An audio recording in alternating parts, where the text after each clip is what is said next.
Dans ces 4 premiers chapitres du livre des Apôtres, saint Luc nous livre par 2 fois une description de ce qu'est la vie des premiers chrétiens. Et c'est un clin d'œil de la Providence que nous lisions ces textes une dizaine de jours après que notre très saint Père, le pape Léon XIV, ait sorti son encyclique Magnificat Humanitas sur le rapport de la nature humaine, de la personne humaine à l'ère de l'IA, et qui est son encyclique sociale, voilà, qui nous ramène au cœur de la question sociale. Je vous lis ces 2 passages. Le premier que l'on trouve à la fin du chapitre 2, après le discours de saint Pierre. La crainte était dans toutes les âmes, et beaucoup de prodiges et de signes se faisaient par les apôtres. Tous ceux qui croyaient vivaient ensemble, et ils avaient tout en commun. Ils vendaient leurs terres et leurs biens, et ils en partageaient le prix entre tous, selon les besoins de chacun. Chaque jour, d'un commun accord, ils fréquentaient assidûment le temple, et rompant le pain dans leur maison, ils prenaient leur nourriture avec joie et simplicité, louant Dieu, et ayant la faveur de tout le peuple. Et le Seigneur augmentait chaque jour le nombre de ceux qui trouvaient le salut. Et donc à la fin du chapitre 4, après que saint Pierre et saint Paul eurent parlé devant le peuple dans le temple, nous retrouvons une nouvelle description, presque la même description de la vie des premiers chrétiens. Mais nous voyons, comme nous avons vu, qu'il y a plusieurs vagues à travers lesquelles l'Esprit Saint déferle dans le cœur et sur le monde, et bien de même cette vie des premiers chrétiens va connaître plusieurs phases d'élaboration. Donc à la fin du chapitre 4, à partir du verset 32, la multitude des croyants n'avait qu'un cœur et qu'une âme, et nul n'appelait sien ce qu'ils possédaient, mais tout était commun entre eux. Avec grande puissance, les apôtres rendaient témoignage de la résurrection du Sauveur Jésus, et une grande grâce était sur eux tous. Car il n'y avait parmi eux aucun indigent. Tous ceux qui possédaient des terres ou des maisons les vendaient, et en apportaient le prix aux pieds des apôtres. On le distribuait ensuite à chacun selon ses besoins.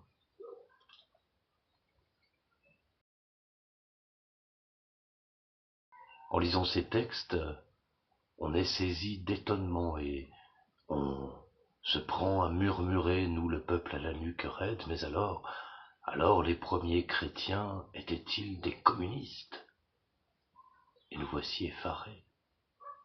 Les premiers chrétiens étaient-ils des communistes? Peut-on parler d'un communisme chrétien primitif, d'un communisme évangélique? Eh bien, je trouve que c'est une bonne occasion de résoudre cette question.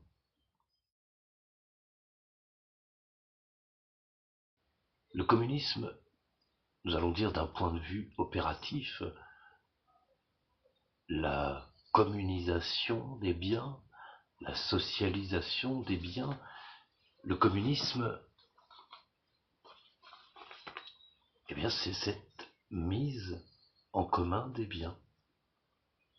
C'est exactement ce que font les apôtres, ce que font les disciples, ce que font les croyants, les nouveaux croyants, les membres de cette nouvelle communauté chrétienne qui est en train de se former. Ils mettent leurs biens en commun. Et de même que cette notion de redistribuer en sorte que chacun reçoive selon ses besoins, on pourrait retrouver cette formule presque mot pour mot dans le manifeste du Parti communiste, et ça a été l'un des slogans du socialisme à la fin du XIXe siècle et dans le XXe siècle. À chacun selon ses capacités et à chacun selon ses besoins.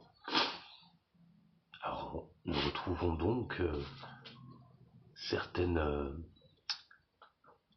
racines communes avec cette doctrine communiste, non? Le communisme, c'est aussi un concept politique, un concept programmatique. La société communiste, c'est la société qui doit émerger au terme du temps historique dominé par la lutte des classes, et donc dominé par la propriété privée, puisque les classes sociales émergent dans la société, et donc divisent la société tout d'abord unie en communautés, dans les communautés primitives. Les classes sociales vont venir briser cette communauté primitive sur le principe de la propriété privée, de l'appropriation privée des biens de production. Et donc avec l'abolition de la propriété privée, qui est le programme révolutionnaire du Parti communiste, eh bien, nous abolissons les classes sociales, et alors nous rentrons dans une ère nous sortons du régime d'exploitation, du régime de dominant-dominé, d'exploitant-exploité, et alors nous entrons dans l'ère de la liberté, dans l'ère de l'épanouissement de la personne humaine, dans toutes ses dimensions. Cette notion aussi, nous allons la retrouver dans les textes de Karl Marx. C'est donc un projet de société, c'est donc un projet politique, c'est donc une vision politique de la communauté humaine.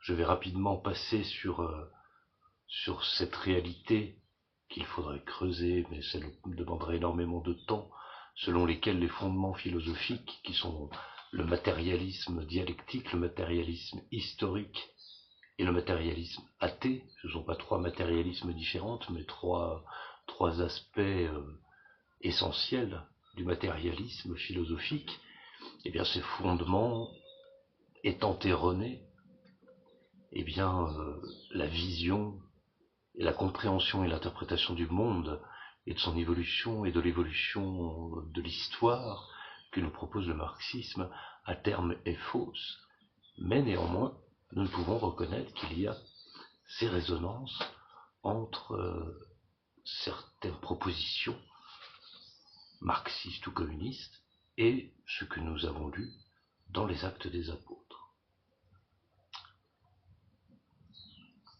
Il faut à présent parler un petit peu de la propriété, de la notion de propriété. Alors l'Église, dans son histoire, s'est fortement opposée et a même condamné de nombreuses reprises le communisme, et notamment en défendant et en se portant garante d'une certaine manière de la propriété privée, comme droit de la personne humaine à posséder un bien, à posséder une maison, à posséder un morceau de terre, etc. Cette propriété privée, elle est nécessairement pensée par l'Église dans les limites du droit naturel, de la loi naturelle. Elle n'autorise pas certaines appropriations qui vont être d'elles-mêmes injustes et qui vont détruire des vies humaines ou les réduire en esclavage. Il ne s'agit pas de défendre ça, il s'agit de défendre un droit. Le droit pour chacun d'avoir ce dont il a besoin, mais également le droit pour, par exemple, celui qui possède une usine, de la posséder, mais il y a un usage de cette propriété, et c'est celui-ci qui va être ordonné non seulement au droit naturel, à la loi naturelle, mais aussi à la réalité à la réalité divine, à la réalité de la volonté divine, de la justice divine. En dernière instance, pour parler du concept de la propriété, s'il y a un droit de propriété naturel pour chaque homme, pour chaque personne humaine, et qu'il faut défendre ce droit de propriété et ne pas se laisser exproprier par des hommes qui nous disent vous ne posséderez plus rien et alors vous serez heureux, par exemple, il faut se rappeler que toute propriété pour nous n'est en quelque sorte que relative, c'est-à-dire que le concept de propriété convient éminemment à Dieu. C'est-à-dire que toute propriété, Dieu est le propriétaire du monde d'une certaine manière, Et vis-à-vis de Dieu, nous n'avons pas le droit de nous comporter sur la terre, dans le monde, comme en propriétaires. Et si nous avons droit à une propriété, c'est parce que Dieu nous donne ce droit-là. Il y a quelque chose de très intéressant dans le livre du Lévitique, dans toutes les institutions que Dieu donne au peuple hébreu, il y a celle de l'année jubilaire, qui doit avoir lieu environ tous les 50 ans. Et dans cette année jubilaire, toutes les terres, toutes les propriétés, tout ce qui a été vendu, tout ce qui a été échangé, doit revenir à l'état initial, à la distribution des terres telles que Dieu les a imposées au peuple hébreu. C'est-à-dire qu'il y a toujours, vous voyez, cette notion de propriété relative. Vous avez droit à un certain usage de la terre, comme au paradis terrestre. Vous pouvez manger de tous les arbres du jardin. Mais il y a toujours une limite à cette liberté de jouissance.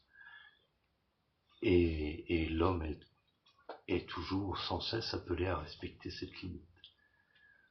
Voilà sur le concept de propriété, ça me semblait intéressant à rappeler, dans l'idée que dans l'absolu, nous ne possédons rien. Nous ne sommes pas, et c'est bien ce que disent cette nouvelle communauté, les membres de cette nouvelle communauté. Nul n'appelait sien ce qu'il possédait. Voilà. Pour différencier radicalement la communauté chrétienne primitive, l'Église primitive, de ce qu'on pourrait appeler un système communiste, c'est déjà de rappeler, donc comme je le disais, que le projet communiste est un projet politique, de société politique, de système politique, alors que la communauté chrétienne est une société religieuse et spirituelle. Donc elle n'a pas vocation à devenir politique, et elle n'a pas vocation non plus à transformer politiquement la société dans laquelle elle émerge et dans laquelle elle s'insère, même si elle va avoir pour effet de transformer cette société effectivement, en transformant les hommes profondément de l'intérieur, mais ce n'est pas sa vocation première, ce n'est pas sa finalité. L'Église, la communauté chrétienne, et dès cet instant, elle est dans le monde, elle est insérée dans le monde, et elle va avoir une œuvre dans le monde, mais elle n'est pas de ce monde. Mon royaume n'est pas de ce monde, disait notre Seigneur Jésus-Christ à Ponce Pilate. Le principe d'unité de cette société n'est pas de ce monde. Ce n'est pas une société politique, son principe n'est pas historique, il n'est pas économique, il n'est pas social, il n'est pas psychologique, il est surnaturel. L'Église est humano-divine. Il faut aussi rappeler quelle est la double mission de l'Église et pourquoi l'Église, déjà en tant que communauté, elle a besoin de subsister matériellement, mais c'est ensuite elle a une mission. Elle a une mission dans le monde dans lequel elle est insérée. Elle a une mission de souci des pauvres. Vous voyez, les disciples qui rejoignent la communauté vendent leurs biens et leurs maisons, non pas pour enrichir les apôtres personnellement, mais pour que ces biens puissent être redistribués aux pauvres. Et l'Église a toujours eu une mission auprès des pauvres, auprès des malades, auprès des délaissés, etc. C'est ce qu'on appelle les œuvres de miséricorde. Elle a aussi, effectivement, une mission de sanctification des âmes. Ce n'est pas seulement une œuvre de charité, l'Église. Cela reste une communauté religieuse et qui a un but religieux, une finalité religieuse et qui est la sanctification des âmes. Donc par le ministère de la parole et par les sacrements. Et ce qui fonde enfin cette unité spirituelle, tissée de liens spirituels et non plus de liens, ni de liens sociaux et plus de liens de sang, mais des liens spirituels. Et là, ce qui fait l'unité, c'est le culte. Ce n'est pas une activité économique, ce n'est pas une idéologie commune, c'est la pratique du culte, à savoir au temps de cette communauté, au moment des actes des apôtres, la prière au temple et les sacrifices au temple, ou alors quand ils ne seront plus à Jérusalem, euh, la liturgie de la parole à la synagogue, et la fraction du pain, qui elle se pratiquait dans les maisons privées, ce qui faisait de cette primitive église en quelque sorte une église domestique.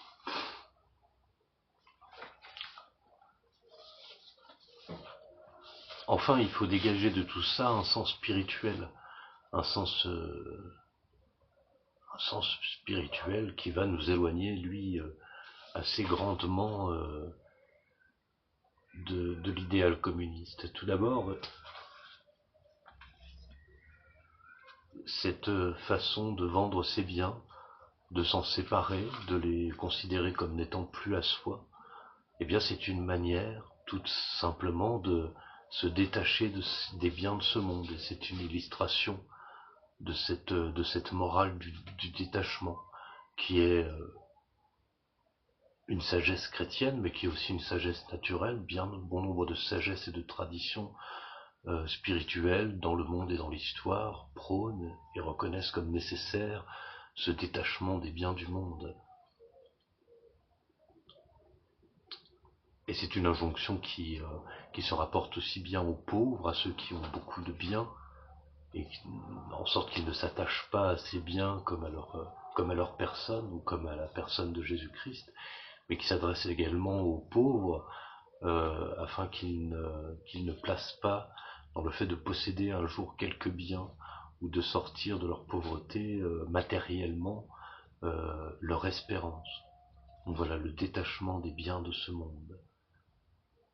Il faut comprendre aussi que si c'est par leur volonté propre, car c'est par leur volonté propre et librement que ces biens sont vendus, que ces biens sont donnés à l'Église, eh bien il faut comprendre que ce n'est pas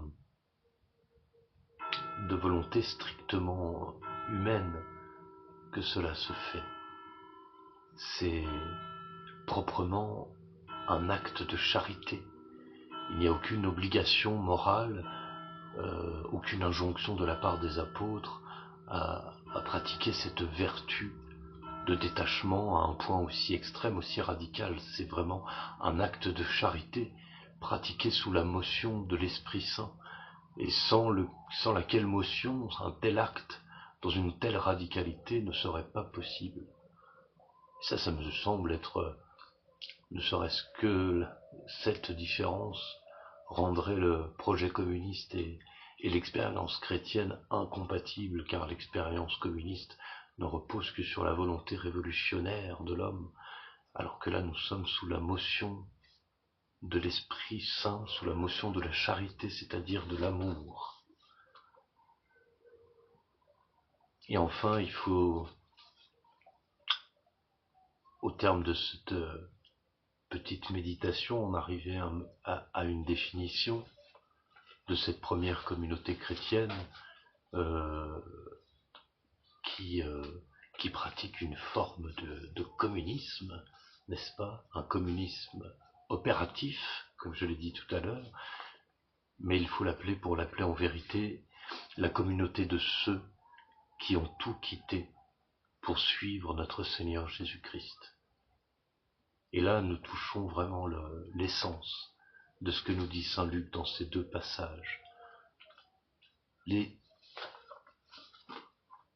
Alors, ça rejoint le détachement des biens de ce monde, mais ça prend une dimension beaucoup plus radicale, parce qu'il ne s'agit pas non seulement de se détacher des biens de ce monde en prévision que lorsque nous mourrons, nous n'emporterons rien avec nous.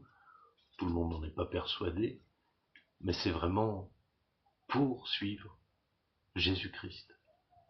Cherchez le royaume de Dieu et sa justice, et le reste vous sera donné par surcroît.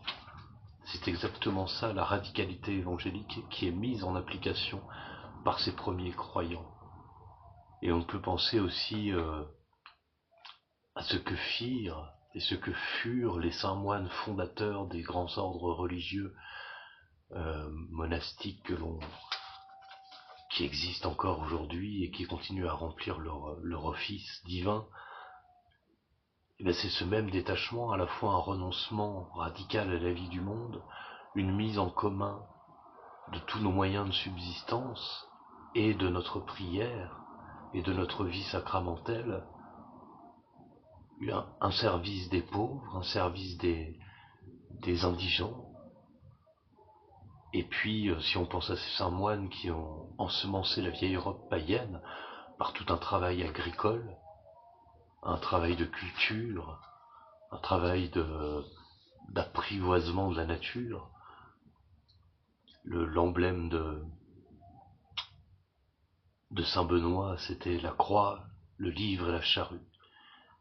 Voilà, et bien ces saints moines ont recherché Dieu par-dessus toute chose, ils ont recherché le chemin vers Dieu, ils ont recherché l'imitation de notre Seigneur Jésus-Christ, et c'est ainsi qu'ils ont ensemencé la vieille Europe, et qu'ils en ont fait naître, non pas directement, mais par héritage d'une certaine manière, ils en ont fait naître la chrétienté, la grande chrétienté.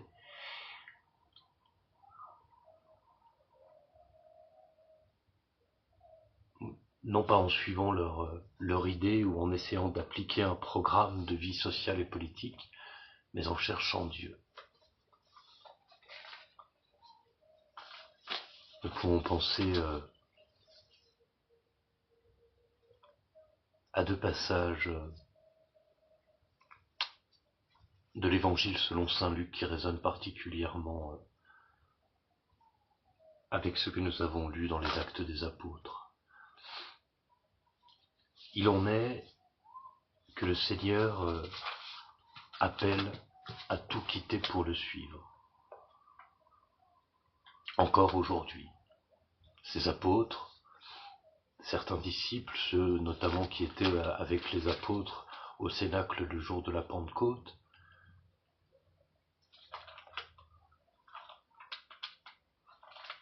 et à d'autres, ils ne demandent pas autant, ou ils ne le demandent pas de la même manière. Au chapitre 18 de l'Évangile selon saint Luc, nous rencontrons celui qui est appelé désormais le jeune homme riche. Le jeune homme riche vient vers Jésus et lui demande « Ô bon maître, que dois-je faire pour avoir la vie éternelle ?» Et alors notre Seigneur Jésus-Christ lui réplique « Pourquoi m'appelles-tu bon? Un seul est bon. Tu connais les commandements, lui dit-il, et il lui énumère les commandements, tu ne tueras point, tu ne voleras point, tu honoreras ton père et ta mère, tu ne commettras point d'adultère, tu ne convoiteras pas les biens de tes prochains. » Et le jeune homme riche lui répond « Rabbi, tout cela je le pratique depuis toujours, pour ainsi dire. »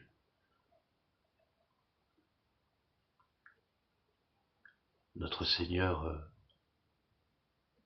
regarde avec beaucoup d'amour ce jeune homme riche et lui dit « Une seule chose te manque.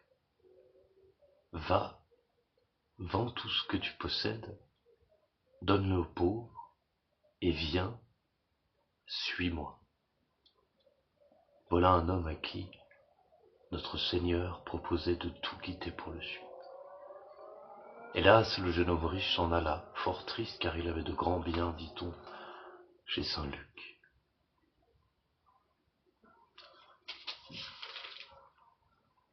Les disciples de Jésus sont assez ébranlés par ce moment, en se disant, mais qui donc pourra être sauvé? Ce à quoi notre Seigneur Jésus-Christ répond, aux hommes c'est impossible, mais à Dieu rien n'est impossible.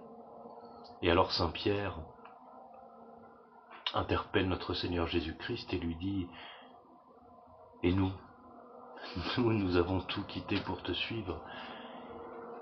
Et là, la réponse qui lui est faite est admirable et elle est à méditer.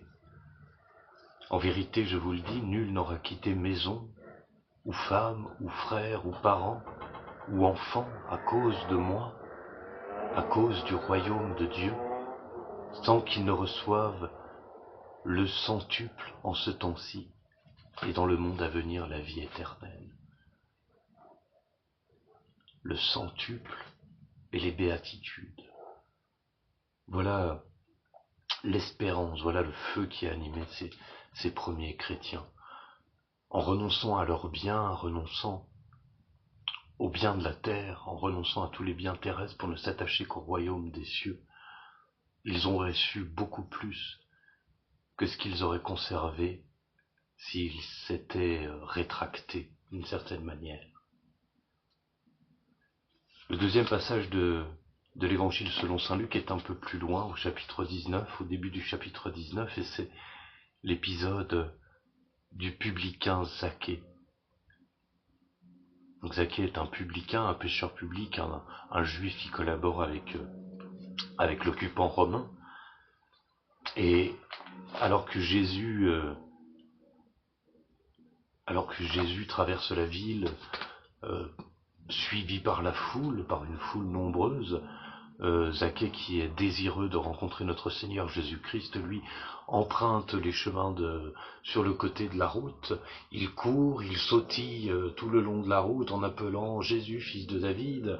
Il grimpe aux arbres, il redescend des arbres, il va un peu plus loin, il grimpe dans un autre arbre, et jusqu'à ce que notre Seigneur Jésus-Christ le repère, le remarque, et l'appelle par son nom en lui disant « Zaché, Zaché, aujourd'hui le Fils de l'homme doit demeurer chez toi. »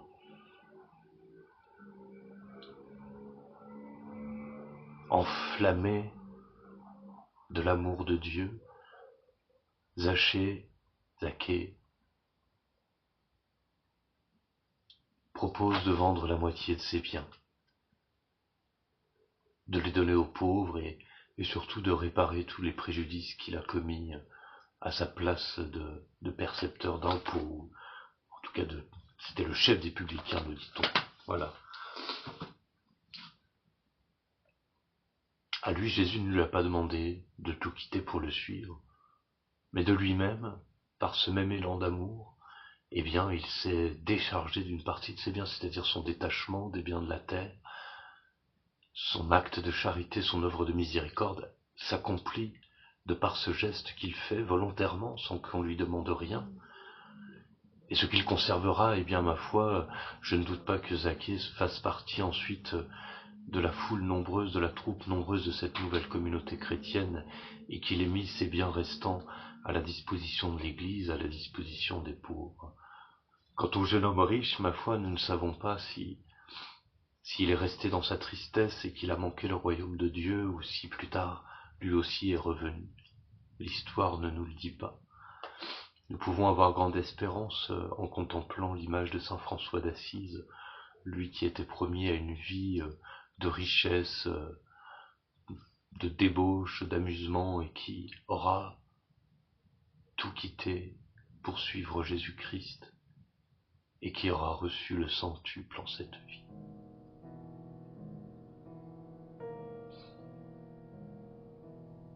Demandons à la très sainte Vierge Marie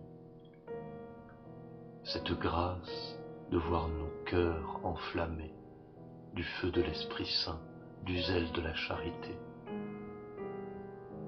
et que ces liens de charité entre nous, que l'Esprit tisse en secret, nous fassent rentrer chaque jour dans cette communauté nouvelle qu'est l'Église de notre Seigneur Jésus-Christ. Je vous salue Marie, pleine de grâce, le Seigneur est avec vous. Vous êtes bénie entre toutes les femmes, et Jésus, le fruit de vos entrailles, est béni. Sainte Marie, Mère de Dieu, priez pour nous pauvres pécheurs, maintenant et à l'heure de notre mort. Ainsi soit-il.